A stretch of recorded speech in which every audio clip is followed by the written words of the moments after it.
Welcome to episode 461 of the Brainy Business, Understanding the Psychology of Why People Buy. Today's episode is about the secret to living a good life with Chase Jarvis, author of Never Play It Safe. Ready? Let's get started. You are listening to the Brainy Business Podcast, where we dig into the psychology of why people buy and help you incorporate behavioral economics into your business, making it more brain-friendly. Now here's your host, Melina Palmer.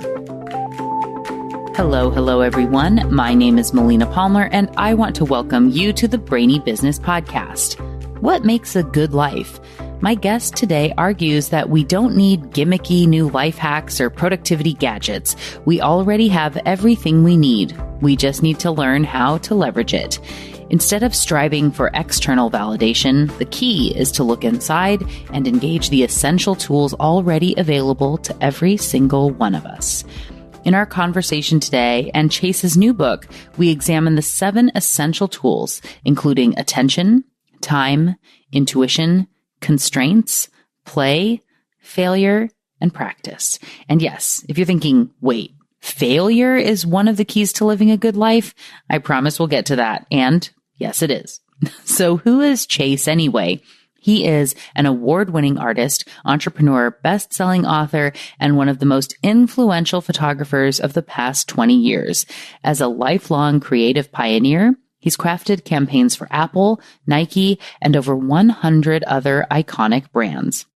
He's also an Emmy-nominated director, the author of Creative Calling, and the host of the Chase Jarvis Live podcast, which has over 50 million downloads.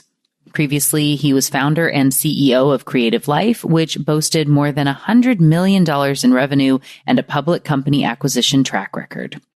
Really quickly, before we get into the conversation, I want to be sure you know that there are links in the show notes for my top related past episodes and books, ways to get in touch with Chase and myself, and more. It's all within the app you're listening to and at thebrainybusiness.com/461. Now let's jump right in. Chase Jarvis, welcome to the Brainy Business Podcast. Thank you, Melina. Happy to be here. Appreciate it. Yes, I'm so excited to be chatting with you today. I really enjoyed your book, and I know the audience is going to love to hear about it as well. You do have a fascinating and diverse background, and so take this however you choose. But for those who don't yet know you, can you share a little bit about yourself and the work that you do? Sure.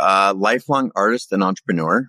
I'd say the first significant the first 20 years of my life, I spent doing everything that everybody else in the world wanted for me.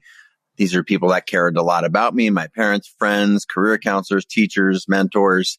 But that wasn't my path. My path was a different one. And the world that I came from told me that if I was smart or talented or hardworking, that I should be, one of these 4 jobs. And so I leaned into that. And at some point in my early 20s, when I was $100,000+ in debt for student loans and years off track of the life that I really wanted to be living, I figured it out, made some changes, and I wouldn't, describe those changes as perfect, but rather made a lot of imperfect, just low weight, stumbling, tripping, pursuit in the direction of my dreams. And I figured out that I was actually onto something, and went on to become a photographer, as I mentioned, sort of an artist and entrepreneur. I've built a number of large businesses, tens of millions of customers, hundreds of millions in revenue, in and around this idea that we get one precious life. So how do we build a living and a life that we love? And I've written a couple of books along the way. I got a new one out, which is one of the reasons we're talking right now. It's called Never Play It Safe. It's essentially a blueprint for deconstructing and rebuilding essentially how all the best stuff in life is on the other side of our comfort zone. So how do we reliably get there without burning our life down? And I'm pretty happy to be here to talk about it.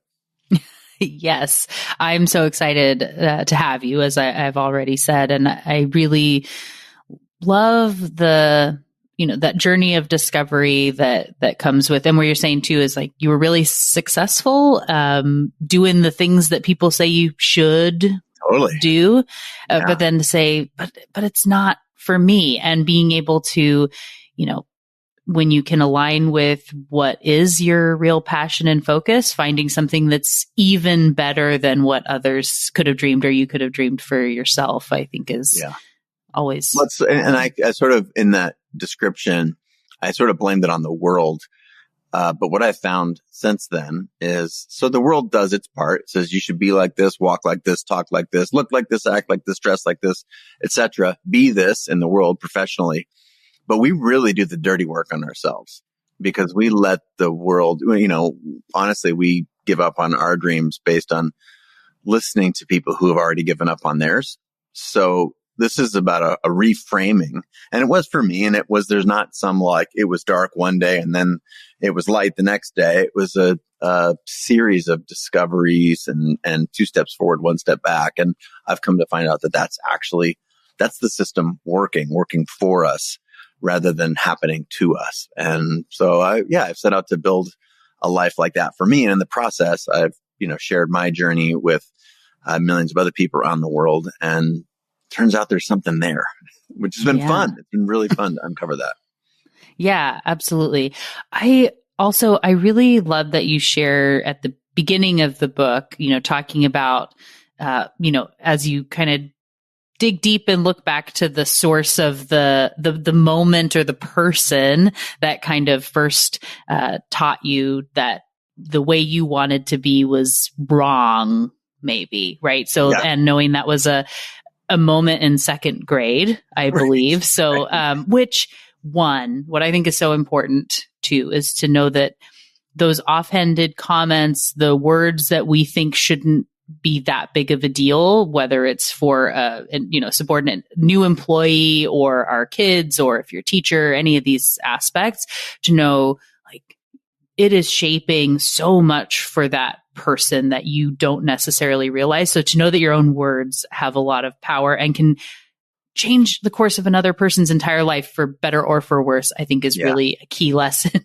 here. Yeah. But will you share a little bit about young Chase? Yeah. Well, there's a little bit of, I'm kind of thumbing the nose at the system, because it is true. Those words, as you mentioned, they have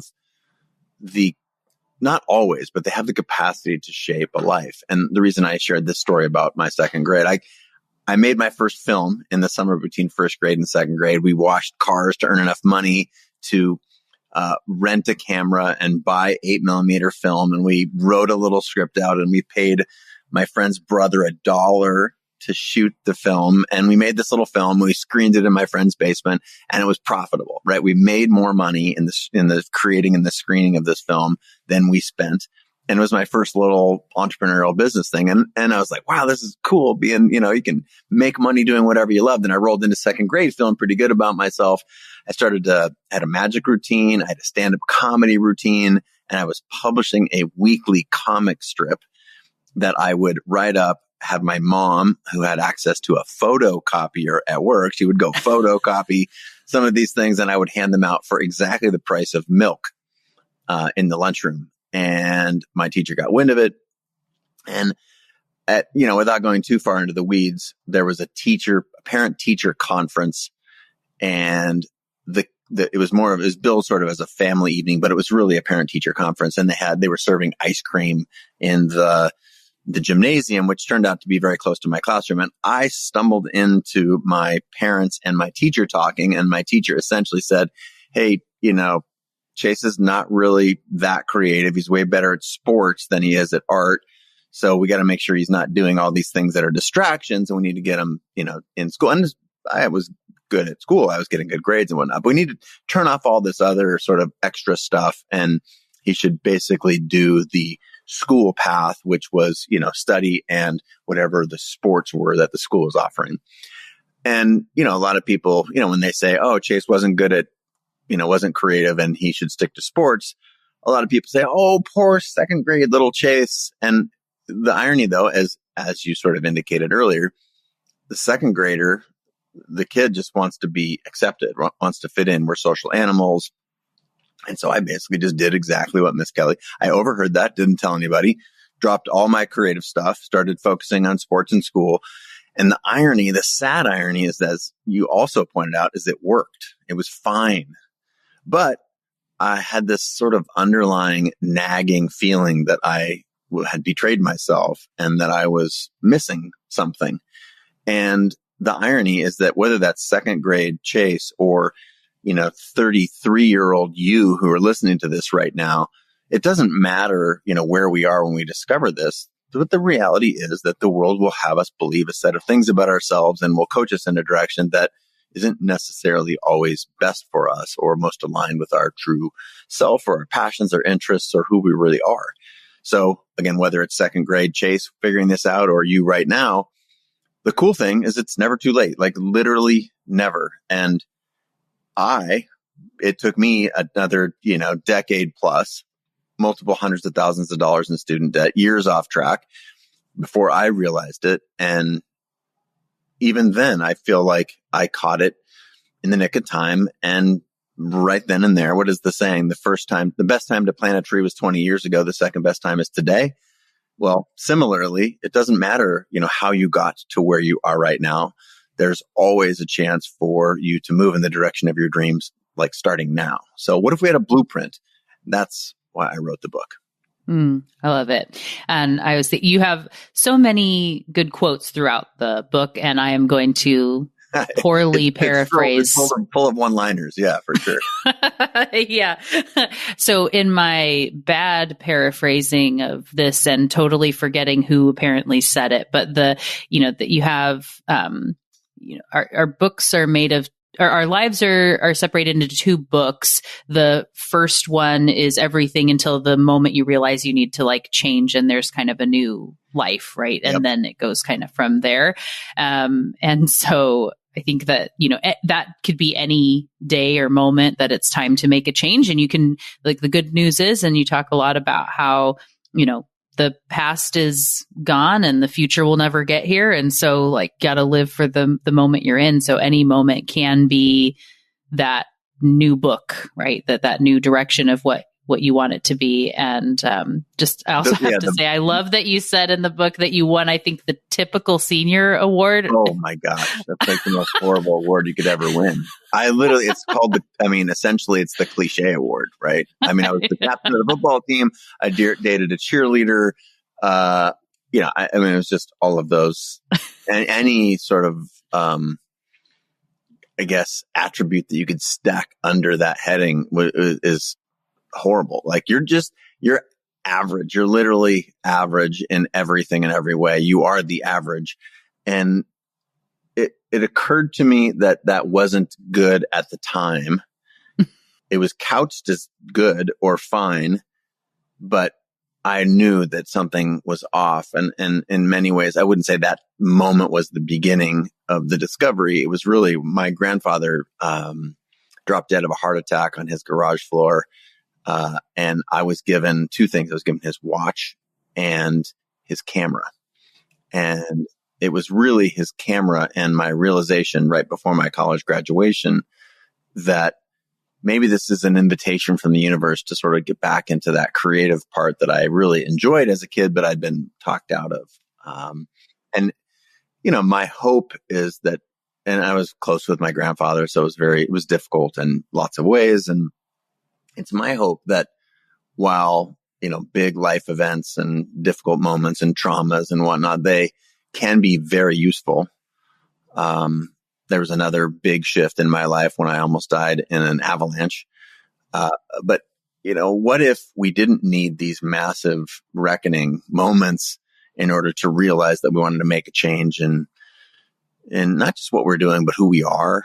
And I'm obsessed with this idea of identity. And it turns out that all these things are shapeable in the direction of our dreams with really not that much work. It's mostly a set of habits and beliefs that we can adopt pretty easily. And the way that the book is structured, again, the book is called Never Play It Safe. The way that the book is structured is that there are these 7 tools that, that live natively within us that we're born with and that the world sort of talks us out of. One example would be intuition. Another is attention. Like we are actually really good at paying attention. That is a key foundational, like a central element to being a human being, regardless of if you're neurodivergent or typical or whatever. We're actually good at paying attention, especially if something we care about. But the world's job has seen itself as sort of trying to get us to pay attention to other things or to not pay attention, to be distracted. And the same is true with intuition. We're told not to trust our intuition, or that it's so fallible and we really need to be more logical. And yet it is fundamentally those two tools, and as I articulate in the book, a few others, that if we can learn to pay attention to these things that reside naturally within us, direct our attention in the way that we want to go, and listen to our gut, to our intuition, as two examples, that, boy, life really starts happening for us rather than to us. And we have all the tools we need inside us. It's just about reawakening those. Yeah. I love the structure of the book, and it's very, articulated. It's great stories tying in with different people and things we're able to get along the way. I do love that you say it's like not a blueprint of like pick up this person's life, right? But more as inspiration. I'm curious. So at the end of the book, you talk about how you got to the end, and I have done this with all three of my books, but like you get to the end and you were like close to the deadline and then said, this is all wrong. I'm going to like shake it all up and write a whole new book, right? So because it was actually that you were essentially playing it safe in the first version and decided to redo it. Can you share a little bit about what did you realize was wrong with the first one? And what do you love about the way that it came together in the final book? Well, there's 2 points to your 2-pointed question, or like 2 subpoints. So the way that it happened is I had, my startup had recently been acquired, and it was in that acquisition or the time immediately following it where I was working for the big public company that had bought it. And I did a year with that company and then had some time. It was in that period after the acquisition and when I was transitioning out that I had a chance to really reflect and want to write a book. But I had come out of essentially a period where I was doing work that wasn't aligned with me.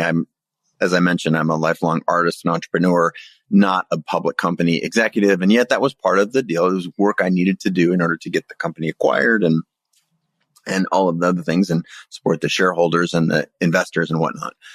But it was in that coming out of there that I realized, okay, I got another book deal, and well, what everyone obviously would want to know what it's like to start a company from scratch and build it and have it acquired by it. So I just started going down that path, and I realized very late in the game, which is not uncommon, that, oh my gosh, I'm doing it again. I am writing the book that everybody else, thinks I should be writing. And these people care deeply about me, my agent, my publisher. These are people I've got longstanding relationships with, but oh my God, I'm writing the book that everybody else thinks I should write with, which is what it's like to get your startup acquired and what lessons did you learn and how can you help other people, go after their business dreams. And it sounds great, but I realized in that moment that, man, there's, essentially 8 or 10 weeks left in my deadline and I'm doing it again.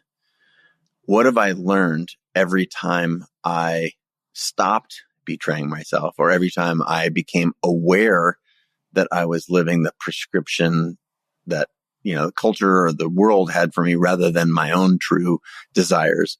What have I done in the past when it worked? And the answer was just, you've, kindly and thoughtfully let everybody else know that, man, this is not who I really am or what I really want to be working on right now. And you've gone sort of boldly in the direction of your dreams, and you've gone to the other side of your comfort zone to where fear and risk live. And when I deconstructed my life in that moment, I realized looking back that, man, you know what? There's a pattern that all of the best stuff in my life was always on the other side of fear, on the other side of comfort zone. It was bailing on medical school and deciding to become a photographer where I really came alive. It was in not dating the people that looked like X and acted like Y but when I, met my wife, I knew there was something that she was my future wife. And there was something very special about that. And I could do that with, any number of things. So in that moment, I reached out to my agent and said, hey, look, the book I've been writing, I know we're 55,000 words into a 62,000 word manuscript and it's basically done and everybody loves it, but this is not the one I want to go to market with. And then we took that information to my publisher and had a very thoughtful, heartfelt discussion with them. And this is the part where most people, where we're scared to have those tough conversations because it's like, oh man, it's just good enough. And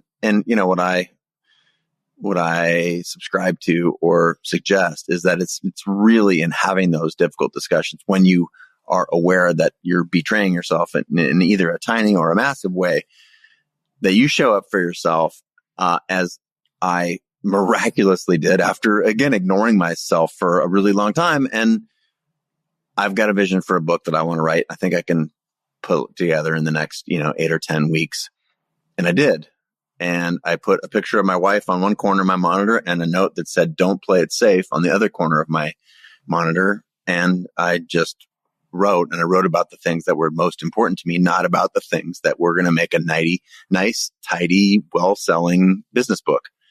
And, Never Play It Safe is what came out, and it was an instant bestseller. And that's just, again, it's just a reminder, proof that it's actually in doing that sort of work. So that file all that under one point. And the other point, which I think is really important and often gets missed, is this is not about constructing a perfect life. It's about constructing your life. And it's about realizing that, look, we're going to get off track all the time. This is such a dynamic environment. Things are coming and going. We've got friends and kids and families. And this is not about never getting off track. It's about when you realize that you are off track, how do you recover quickly and in the direction of your true dreams? So it's sort of an imperfect guide to living a life that you ought to be living. And to me, that was a really important, point to underscore in the book. In my experience, it's never about it's not about not getting off track. That's just fiction. We all get off track, little tiny betrayals of ourselves. The cool part is that's actually what this is about. It's just about returning to yourself over and again, each time stronger, more kind, gentle, wiser than the time before. So whoever's listening or watching right now, it's like, that's what this is about. It doesn't matter how you got to where you're at right now. If you're living a life you love, congratulations, high five, you're killing it. If not, let's get you back on track. I love all of that, of course. And thank you for going on that journey. I don't know how, if ever, or how often you've been asked that question, but oh no, it's true. It's fun. It's like that. And it was in that moment that I realized that's the book I needed to write. And it was in writing that book that I was like, oh my gosh, this is the pattern that we're all stuck in. And here's a reliable way to get out of it. That's really what I wanted to put in the book. I love that. What really resonated with me in the story you were telling of the going to the agent, going to the publisher, and how easy it is if we think about our habits, status quo, familiarity, bias, all those things, right? And sunk cost for sure, fallacy coming into play, and not wanting to let people down, right? And that hurting species, and well, I'm already this far, so maybe the next book I'll write that one, but this one it feels like it's too late. But like you said, you had 8 to 10 weeks and you were able to make it happen and have that tough-ish conversation. But I was reminded of, I did my first TEDx earlier this year, and congratulations. It was awesome. Thank you. Yep. It's called There's Nothing Magical About Monday. And it's very related actually with a lot of every Monday, it feels like, oh, I'm going to have the best week. I'm going to do all these things as you plan for Monday. And then Monday comes and you do all the same crap you always do. Yeah. So it's talking about ways we get in our own way, right? And how our brains are actually wired to make us keep making that mistake and ways out of it. So kindred very much on this path. Yeah. But in the process, and I had been working with the team at TEDx Portland for months and sending script versions and back and forth and whatnot. And I was going to be going in and doing this first live run through with the team that they're, watching and critiquing my every move to do the kind of final version of it. And I felt like it was basically done and I have to do this. And I was working with for something else, someone who helped with a speaker reel video I was doing, and he helps in storytelling stuff. And I was like, I want you to read the script. And I feel like it's jamming, right? It's like the thing. And he had read it and it's like, oh, it's good, but like you said, I mean, it's basically, you said it's like too late. So it's fine, right? I don't need to give you feedback because like it's too late. Yeah. It's what it's going to be. It's like, well, that sucks, right? Yeah. Like, what if it wasn't too late? What if we were going to change? So I, restructured the whole thing 3 days, before I was going in to actually do the read through, and said to the team, like, hey, I'm going to go in another direction, and here's the new language, and I hope we like it. Ended up going with it. It's a million times better than what I had. I'm so happy with it. Oh, right. But the same, focus and making it happen. And in my case, my husband being like, we'll make the time for you to rewrite it, right? You need to do it right. That's the way to do that. So I felt that as you were telling that. But see, here's the deal, Melina, everyone feels that when you've sort of paid attention to that voice inside, you got some, advice that was difficult and hurt, or was point on, or like right down Main Street. And you're like, oh, God, dang it. The right thing. You're right. Why am I doing this? Everyone has that experience. And, it's my goal with sort of socializing this and writing about the dozens, hundreds of other people, the examples in the book of people who've done exactly that. This is not a broken system that we have to fix. This is actually what it looks like. This is it working when we pay attention, when we can direct our attention in the direction of our dreams. This kind of stuff is possible. And in fact, again, people think, for example, take meditation. That meditation is the act of staying perfectly still and thinking of nothing. And, but that's not at all. Ask any person who's meditated for their entire life, any sort of monk. No. Even the monk who's been meditating for 40 years, their mind wanders. Meditation isn't keeping it there. Meditation is the practice and the process of bringing your attention back to where it's supposed to be, either to the breath or to mantra or whatever. And the same is true with our life. Our life is not that there aren't distractions or curveballs or difficult moments or ways that we get off track. That's actually life working. But when it's really working, we develop the ability to recover quickly, to know who we are, to know what we want in this life, and to continue to move in the direction of our dreams with intention. And that's it working. That's the best we can do. And by gosh, if I just had some basic tools, I would love to do that. Said pretty much everybody who's ever discovered or reawakened or realized that's the system. Oh, yeah.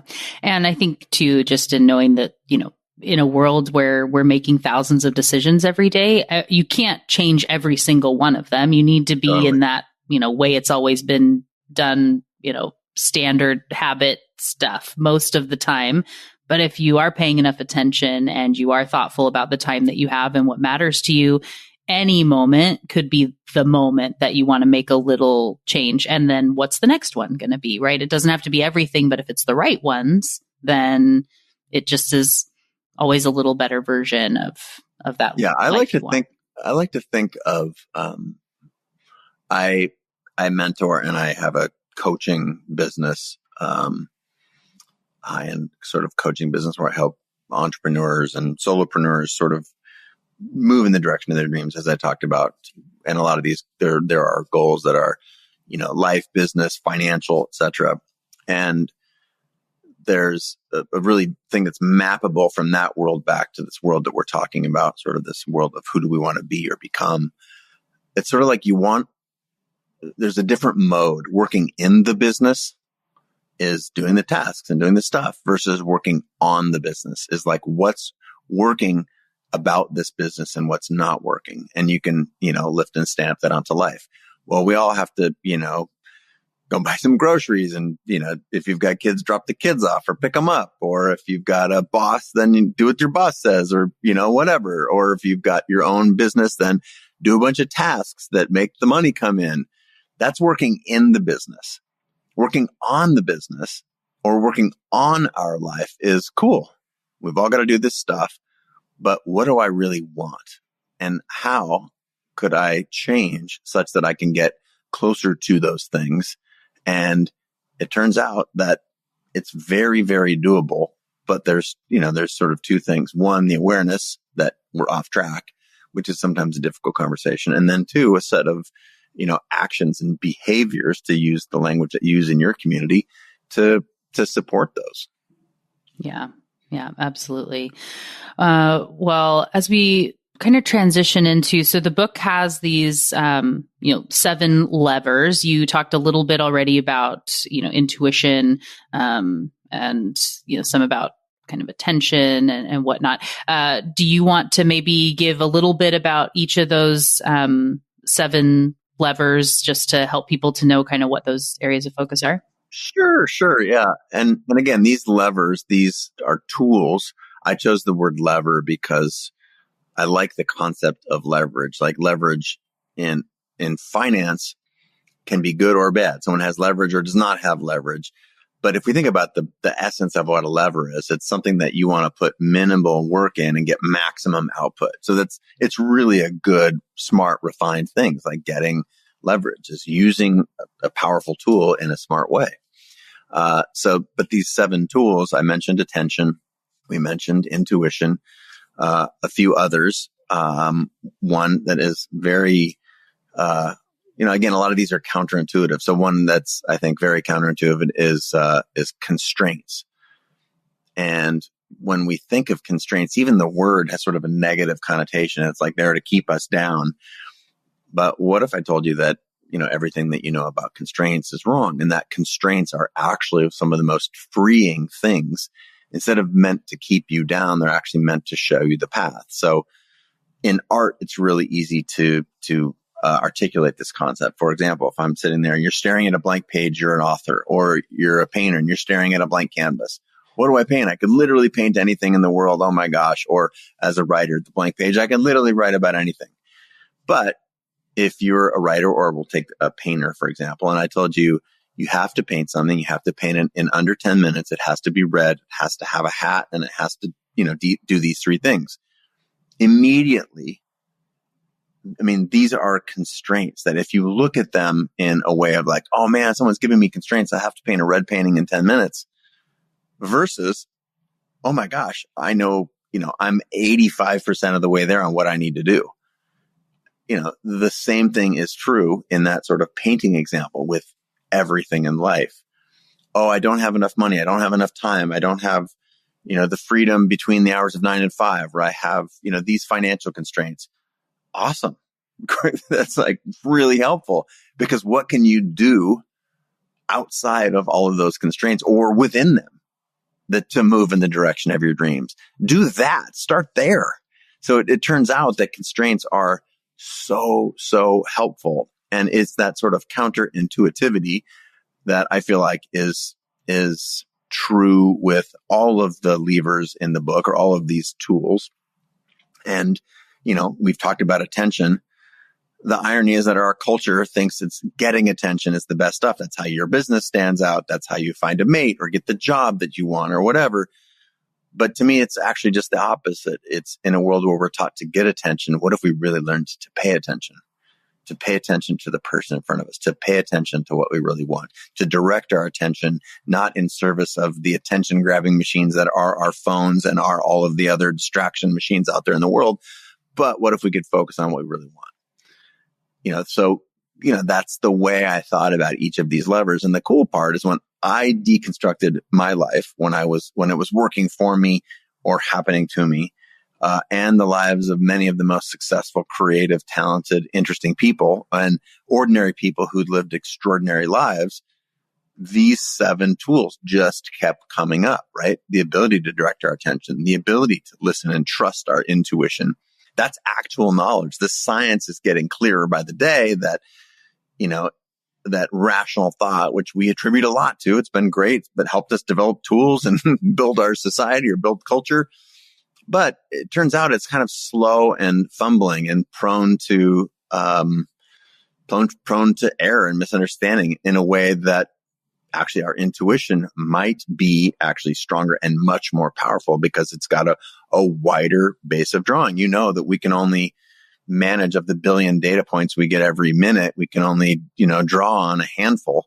So it's actually, we're turning off a lot of information, but that information doesn't mean it's not in our body somewhere, rather than this organ that's placed between our ears. So learning to listen to our intuition, turns out, is a really powerful thing. So attention, we talked about intuition, we talked about constraints. Time is another really fascinating thing. I think we're all taught that life is short. We have to hustle for what we want.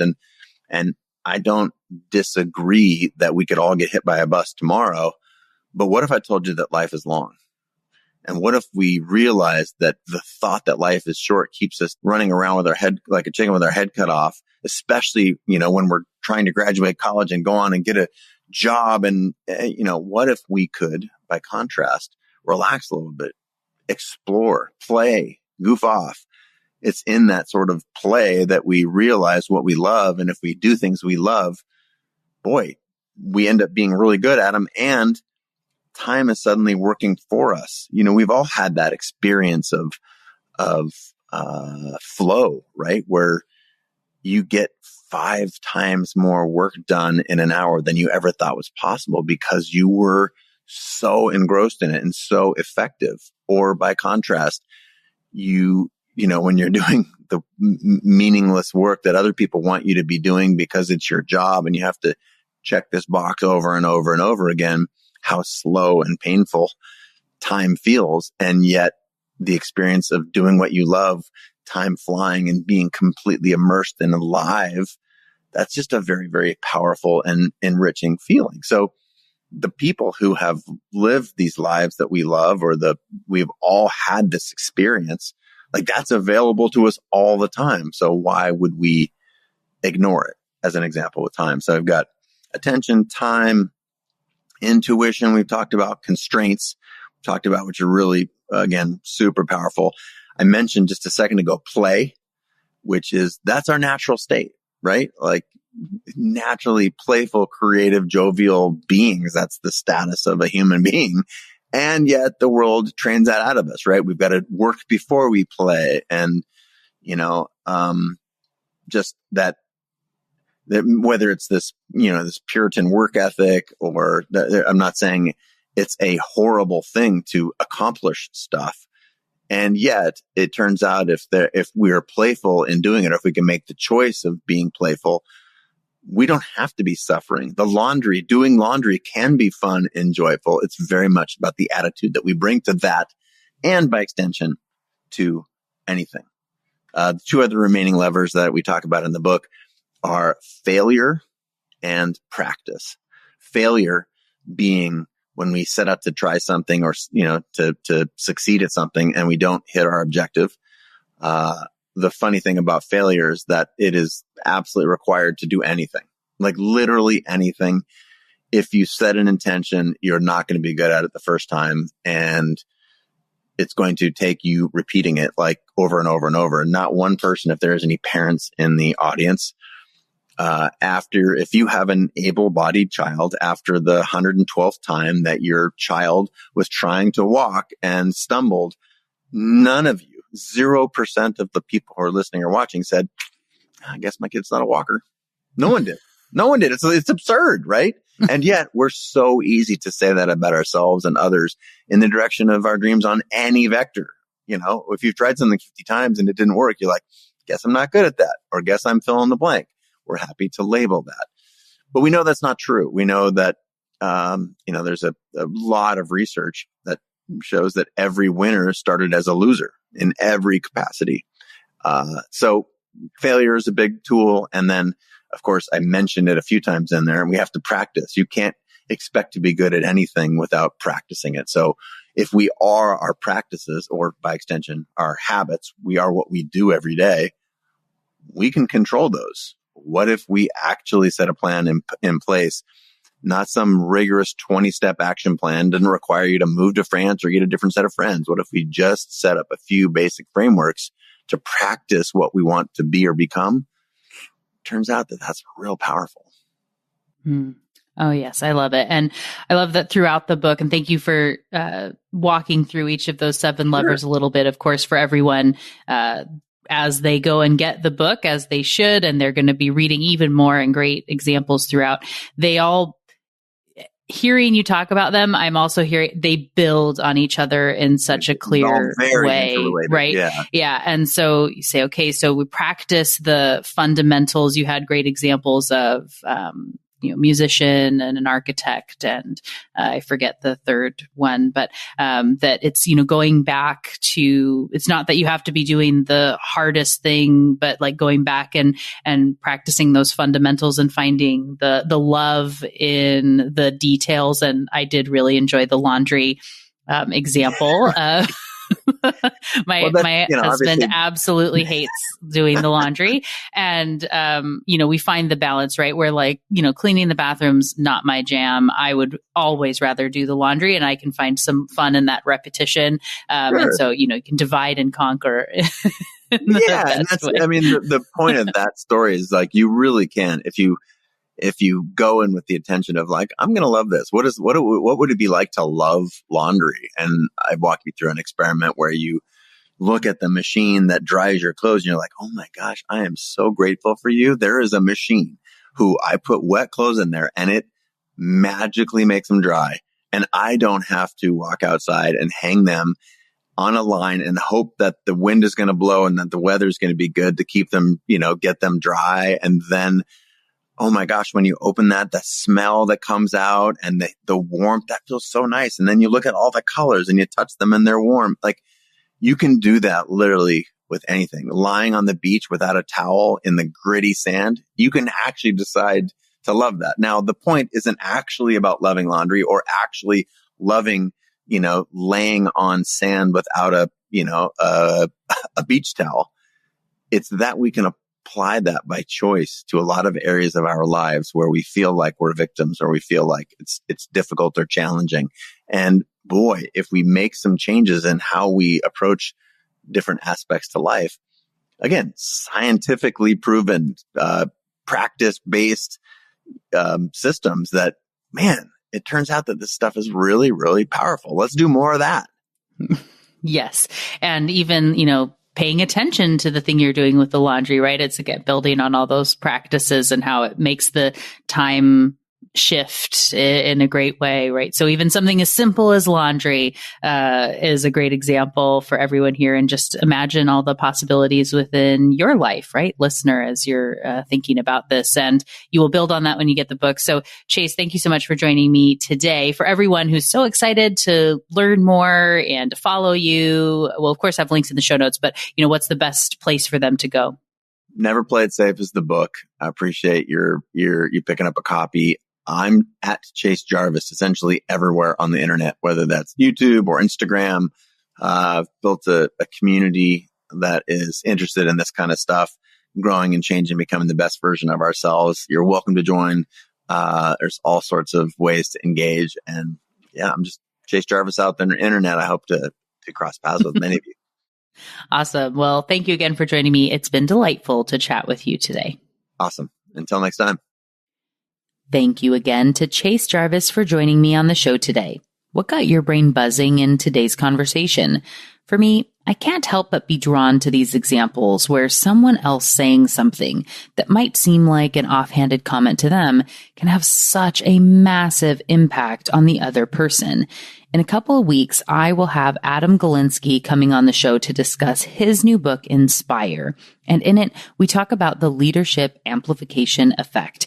And it is so closely related to this. So me reading both these books and having the conversations around the same time could have something to do with why that stood out to me so much.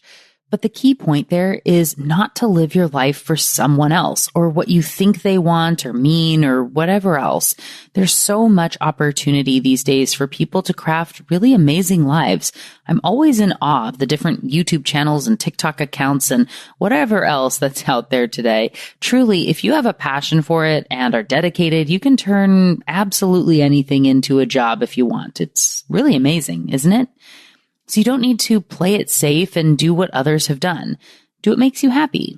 Find time for it every day. Give it attention and consider your time and habits around making that central to your lived experience.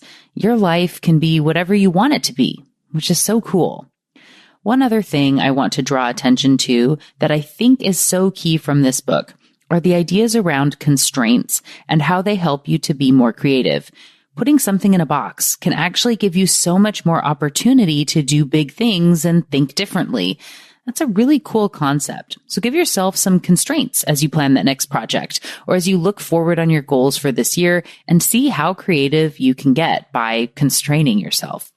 And of course, the importance of failure and practice can't be forgotten. Time and attention on the right things, whatever that means for you, means you need to set aside time to try new things, to fail and stretch and practice the basics. Revisit and learn and love what you do and focus on. You only have one life after all, which we were reminded of with my conversation last week with Jody Wellman on her book, You Only Die Once. So don't play it safe and live for others. Live your best life. And whatever you choose to do or not do or change or keep the same, if you were inspired to do something from this conversation and series of episodes, come share it with me on social media. I would love to hear all about it. You can find me as The Brainy Biz pretty much everywhere and as Melina Palmer on LinkedIn. There are, of course, links in the show notes to make it easy for you, along with links to my top related past episodes and books, including Never Play It Safe, Ways to Follow Chase, and more. It's all waiting for you in the app you're listening to and at thebrainybusiness.com/461. And thank you again to Chase Jarvis for joining me on the show today. It was a delight to chat with and learn from you. Join me Tuesday for another brainy episode of the Brainy Business Podcast. It's going to be a lot of fun. You don't want to miss it. Until then, thanks again for listening and learning with me. And remember to be thoughtful. Thank you for listening to the Brainy Business Podcast. Melina offers virtual strategy sessions, workshops, and other services to help businesses be more brain-friendly. For more free resources, visit thebrainybusiness.com.